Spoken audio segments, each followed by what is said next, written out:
ये एपिसोड भी स्टार्ट होता है बिल्कुल उसी सीन से जहां पर लुओ फेंग माउल के साथ फाइट करता करता एक डेथ ट्रैप में जाकर फंस जाता है। फेंग उस डेथ ट्रैप के अंदर खींचा जा रहा होता है और खुद को संभालने की कोशिश कर रहा होता है। इवन उसकी क्लाउड रबिंग वाइन भी उसको उसके अंदर जाने से रोकने की कोशिश कर रही थी, लेकिन वहां पर बहुत सारे स्टोन्स भी खींचे जा रहे थे जिसकी वजह से क्लाउड रबिंग वाइन्स की पकड़ नहीं बन पाती और फेंग बहुत ही तेजी के साथ उस डेथ ट्रैप के अंदर गिरता जा रहा होता है। पर फिर किसी न किसी तरह करके लुओ फेंग खुद को संभालते हुए क्लाउड रबिंग वाइन्स की हेल्प से उस डेथ ट्रैप के अंदर जाने से बच जाता है। पर अभी भी वो डेथ ट्रैप लुओ फेंग को बड़ी पावर के साथ अपनी तरफ खींच रहा होता है। लुओ फेंग को वहां पर रुका हुआ देखकर माउल फ्लाई करता हुआ उसके पास आकर उससे कहता है, ये डेथ ट्रैप बहुत ही ज्यादा पावरफुल है, तुम्हारे इसके अंदर चले जाने के बाद सरवाइव कर पाने के चांसेस ना के बराबर हैं। उसकी ये बातें सुनते हुए फेंग को उसके ऊपर बहुत ही ज्यादा गुस्सा आ रहा होता है। तभी माउल और कहता है, मुझे तुम्हें यहाँ पर लाने के लिए बहुत मेहनत करनी पड़ी और मैं ऑलरेडी जानता था कि यहाँ पर एक ट्रैप है। ये बोलकर वो इविल स्माइल करने लगता है जो लुओ फेंग बर्दाश्त नहीं कर पाता और गुस्से में जिसके सहारे वो खड़ा हुआ था अपनी उसी क्लाउड रबिंग वाइन से वो माउल के ऊपर जानलेवा अटैक करता है। उन क्लाउड रबिंग वाइन्स को अपनी तरफ बढ़ता हुआ देखकर माउल अपने पास से एक लेजर बीम निकालकर उनका सामना करने की कोशिश करता है, पर वो इसमें नाकामयाब हो गया था और क्लाउड रबिंग वाइन्स उसे पकड़ने ही वाली होती है कि तभी वो तेजी के साथ भागना शुरू कर देता है और इस चक्कर में उसकी वो लेजर बीम डेथ ट्रैप के अंदर गिर जाती है। वहीं माउल क्लाउड रबिंग वाइन से अपनी जान बचाने की कोशिश कर रहा होता है कि तभी क्लाउड रबिंग वाइन के बहुत सारे हमलों की वजह से वो उसके एक हमले के साथ हिट हो जाता है, जिसकी वजह से अब क्लाउड रबिंग वाइन उसके सीने में धंस चुकी होती है और दूर जाकर उसे एक चट्टान में दे के मारती है, जिससे तो माउल की चीखें निकल जाती हैं। फैंग को अभी भी उसके ऊपर बहुत गुस्सा आ रहा था और वो उसे और भी ज्यादा इंजर्ड करते हुए जान से मारना चाहता था। पर इतने में ही फैंग के पीछे मौजूद उस डेथ ट्रैप के अंदर से बहुत ही पावरफुल साउंड वेव्स निकल रही होती हैं, जिनकी वजह से फैंग को इल्यूजन होने लगता है और उसका बहुत ही ज्यादा सर दर्द करने लग गया था। तो वो साउंड वेव के इफेक्ट से बचने के लिए अपने गोल्डन और बीस्ट की पावर्स का इस्तेमाल करने लगता है, जिससे बचते साथ ही वो दोबारा से अपनी क्लाउड रबिंग वाइन्स के साथ माउल के ऊपर और भी ज्यादा हमले करवाने लगता है कि तभी इतने में ही दोबारा से उस डेथ ट्रैप के अंदर से और भी ज्यादा पावरफुल साउंड वेव्स निकलती हैं, जिनसे फैंग खुद को संभाल नहीं पाता और उसके अंदर गिरने लगता है। और हम देख पाते हैं कि ये साउंड वेव्स इतनी ज्यादा पावरफुल होती हैं कि लुओ फेंग अपनी कॉन्शियसनेस ही खो देता है और बेहोशी की हालत में चला गया था, जिसकी वजह से वो डेथ ट्रैप के अंदर गिरने लगता है और इसीलिए क्लाउड रबिंग वाइन माउल को छोड़कर फटाफट लुओ फेंग को संभालने के लिए उसके पास आ जाती है। वहीं माउल खुद को संभालते हुए लुओ फेंग को बेहोशी की हालत में डेथ ट्रैप के अंदर गिरता हुआ देखकर कहता है, तुम मुझे जेलास की बॉडी के साथ मिले थे और इसीलिए अब मैं जेलास के मर्डर का ब्लेम तुम पर डाल दूंगा कि तुमने जानबूझकर उसे किल किया और मैं बच जाऊंगा। और क्योंकि तुमने मुझे इंजर्ड कर दिया है तो मेरे पास अब प्रूफ है कि जब मैंने तुम्हें जेलास को मर्डर करते हुए देखा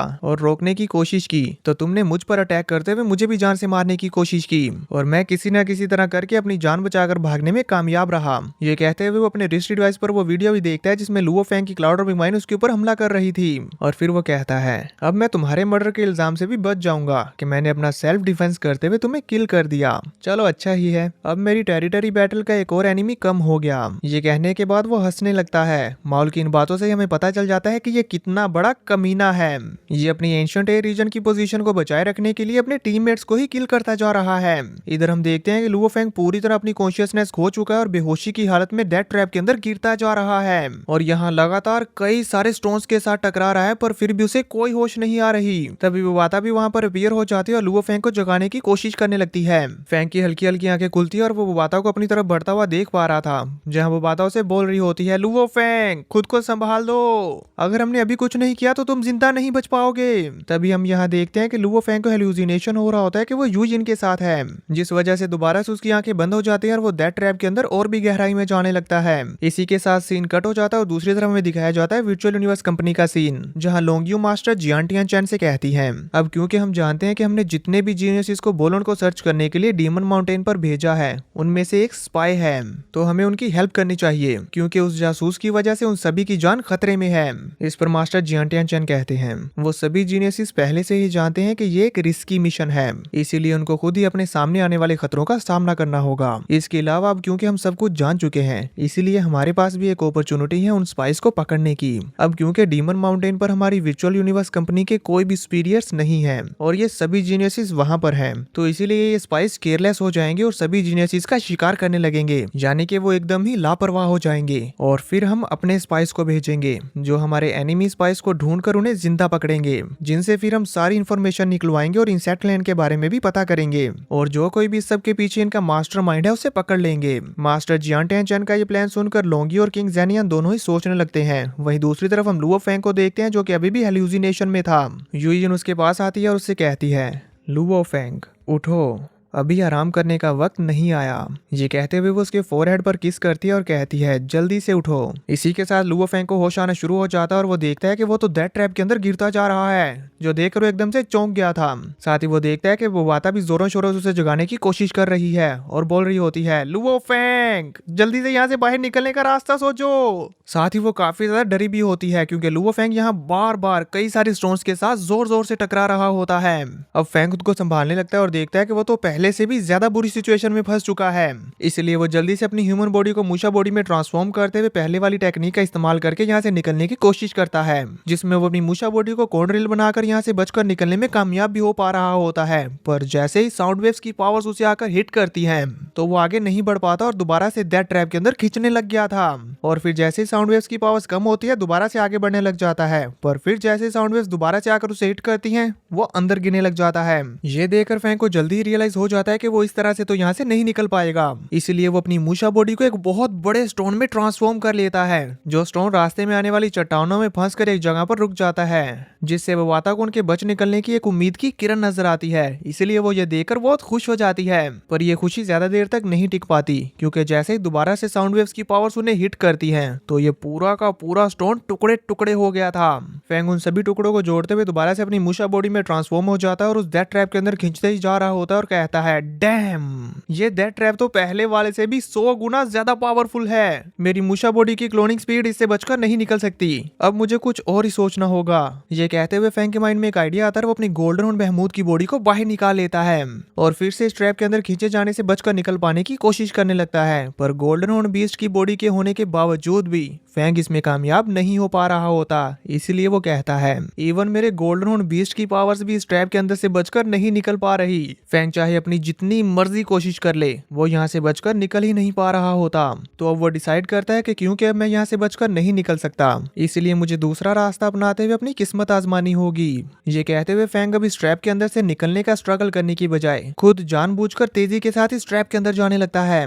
उसके इस डिसीजन में वाता भी उसका साथ देते हुए गोल्डन हॉर्न बीस्ट के हॉर्न को पकड़कर तेजी के साथ उस डेथ ट्रैप के अंदर जाना शुरू कर देती है। पर रास्ते में उसे बता रही थी हमारी स्पीड बहुत ही ज्यादा बढ़ रही है, अगर तुम ऐसे ही जाते रहे तो बॉटम को हिट करके टुकड़े टुकड़े हो जाओगे और मारे जाओगे। भले ही तुम्हारे पास गोल्डन हॉर्न बीस्ट की बॉडी है, पर ये भी डिस्ट्रॉय हो जाएगी। ये कहते हुए वो कितना ज्यादा डर रही होती है ये हम स्क्रीन पर देख ही सकते हैं। इसी के साथ सीन कट हो जाता है और दूसरी तरफ हमें दिखाया जाता है लॉर्ड जिंग जुहाओ का सीन, जहां वर्ल्ड मास्टर वुकी उनके सामने आकर उन्हें ग्रीट करते हुए उन्हें बताते हैं मास्टर, इस बार जब मैं लुओ फेंग के पास पहुंचा तो मैंने देखा कि उसके एक टीममेट ने ही उसे डेथ ट्रैप के अंदर फेंक दिया है, जो कि बहुत ही ज्यादा पावरफुल डेथ ट्रैप है। इस बार उसके जिंदा बच निकलने का कोई भी चांस नहीं है। ये कहते हुए वो उन्हें उस डेथ ट्रैप का होलोग्राम भी दिखाते हैं, जिसमें माउल ने लुओ फेंग को उस डेथ ट्रैप के अंदर फेंक दिया था। जो देखते हुए लॉर्ड यिंग जुहाओ माउल को पहचान जाती है और कहती है माउल, तुम्हारी हिम्मत भी कैसे हुई बिना परमिशन ये सब करने की। उनकी ये बात सुनकर वर्ल्ड मास्टर वुकी पूछते हैं मास्टर, क्या आप इस पर्सन को जानती हैं? लॉर्ड यिंग जुहाओ से बताती हैं ये भी तुम्हारे ही जैसे सेम मिशन पर है और इसी ने हमें बोलन पर स्नीक अटैक करने का सही टाइम बताया था। अनफॉर्चुनेटली ये अभी नहीं जानता कि कंपनी को इस पर शक हो चुका है। ये बताने के बाद वो वुकी से पूछती है क्या तुमने बोलन को ढूंढ लिया? इस पर मास्टर वुकी अपना सर झुकाते हुए कहते हैं हमने डीमन माउंटेन के ज्यादातर हिस्से को सर्च कर लिया है, पर अभी भी वो हमें नहीं मिला। इस पर लॉर्ड यिंग जुहाओ से कहती है ढूंढने के एरिया को और भी ज्यादा एक्सपेंड कर दो और जैसे ही तुम लोगों को कुछ भी मिलता है तो जल्दी से मुझे रिपोर्ट करो और साथ ही साथ इस बात को भी यकीनी बनाओ कि लुओ फेंग इस बार जिंदा ना बचे। लॉर्ड यिंग जुहाओ का ये ऑर्डर सुनकर मास्टर वुकी वहां से फौरन से गायब हो जाते हैं।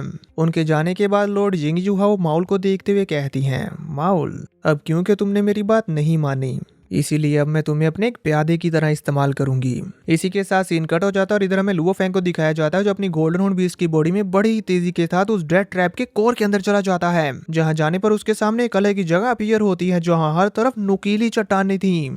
उन्हें देखकर वो बाता डरते हुए कहती है अब हम तो बहुत बुरी सिचुएशन में हैं, हम मारे जाएंगे। फैंग अपनी स्पीड को अभी भी कम नहीं करता और कहता है मैं अब सिर्फ इसे आजमा सकता हूँ। ये बोलकर फैंग अपनी गोल्डन बीस्ट बॉडी को इल्यूजन बीस्ट में ट्रांसफॉर्म कर लेता है और फिर थोड़ी देर बाद तेजी के साथ दैट ट्रैप की जमीन के साथ आकर टकराता है, जिससे वहां पर एक जोरदार धमाके के साथ उस इल्यूजन बीस्ट के बहुत सारे छोटे छोटे टुकड़े हो जाते हैं। यहाँ साथ ही साथ फैंग अपने मन में कहता है मूशा क्लैन बॉडी का टैलेंट है कि वो किसी की भी फिजिकल एबिलिटीज को कॉपी कर सकती है। ये illusion bear monster solid ice से बना है, जिसकी वजह से इसकी बॉडी के पूरी तरह से डिस्ट्रॉय हो जाने के बाद भी इसकी कॉन्शियसनेस वैसी की वैसी ही रहती है। इसकी इस एबिलिटी की वजह से ही आज मैं बच पाऊंगा। ये कहते हुए हम देखते हैं कि जैसे लुओ फैंग की इल्यूजन बियर मॉन्स्टर की पूरी बॉडी दोबारा से जुड़कर अभी ठीक होती ही है कि तभी उसके पैरों तले दोबारा से एक और दैट ट्रैप एक्टिवेट हो जाता है, जो देखकर वो जल्दी से अपनी मूशा बॉडी में ट्रांसफॉर्म होकर उससे बचने की कोशिश करता है। पर यह कोशिश भी नाकाम जाती है क्योंकि वो दोबारा से इसके अंदर खींचा चला गया था। उसके अंदर गिरते हुए वो कहता है अभी भी यहाँ पर एक और ट्रैप क्या कर रहा है। यहाँ फैंग अब इस दूसरे ट्रैप के अंदर बुरी तरह फंस जाता है और ये ट्रैप इस पहले वाले ट्रैप की तरह नहीं है, बल्कि ये तो पूरी तरह से डार्कनेस से भरा हुआ है, जहाँ चारों तरफ डार्कनेस ही डार्कनेस है और अब फैंग इस डार्कनेस में फंस चुका है। वहीं दूसरी तरफ हम डीमन माउंटेन में लाइट वोका को देखते हैं, जो तेजी के साथ बोलन को ढूंढते हुए जा रही होती है कि तभी उसे अपने आसपास किसी के होने का एहसास होता है। इसीलिए वो एक जगह पर रुक जाती है और अपने रिस्ट डिवाइस पर चेक करने लगती है कि मेरे आसपास कौन है। यहाँ उसे मैप के ऊपर भी शो हो रहा था कि उसके आसपास कोई है, इसीलिए वो अपनी पावर्स का इस्तेमाल करते हुए पता लगाने की कोशिश करती है, पर उसे अपने आसपास किसी के भी होने की प्रेजेंस महसूस नहीं होती। इसीलिए वो समझती है कि शायद ये कोई एरर होगा और दोबारा से बोलन को ढूंढने के लिए निकल पड़ती है। तभी हम यहाँ उसके पीछे से एक शैडो को देखते हैं, यानी कि दोस्तों लाइट वोका का रिस्ट डिवाइस सही बता रहा है, बस वही इस पर्सन की अपीयरेंस महसूस नहीं कर पा रही। लाइट वोका के वहां से निकलते ही ये दोबारा से उसका पीछा करने लगता है। तभी अचानक से लाइट वोका को फिर से एहसास होता है कि कोई उसका पीछा कर रहा है, इसीलिए वो एक जगह पर रुक जाती है और चौकन्ना होकर अपने आसपास देखने लगती है। जहाँ थोड़ी देर के इंतजार के बाद वहां पर एक वॉरियर अपीयर होता है और उसे देखते ही लाइट वोका कहती है रोंगजुन, तो ये तुम हो। उसे देखते ही रोंगजुन भी रुक जाता है और कहता है वोका। इसी के साथ वो उसके पास जाते हुए बताता है कि मैं लुओ फैंग से कांटेक्ट करने की कोशिश कर रहा हूँ, पर उससे कनेक्ट नहीं कर पा रहा और साथ ही साथ मैं बाकी सभी से भी कांटेक्ट करने की कोशिश कर पा रहा हूँ, पर किसी से भी नहीं हो रहा। कि तभी उन्हें एहसास होता है कि कोई और भी वहां पर आ गया है। जो महसूस करते रोंगजुन उस तरफ देखते हुए कहता है कौन है। हमें देखने को मिलता है कि ये और कोई नहीं बल्कि माउल है, जो धीरे धीरे से चलते हुए उन दोनों के पास आते हुए कहता है वुका, रोंगजुन, क्या कोइंसिडेंस है। ये बोलते हुए वो एक फेक मुस्कान के साथ उनके करीब जाने लगता है। तो देखेंगे नेक्स्ट एपिसोड में कि क्या ये लाइट वुका और रोंगजुन को मार देगा।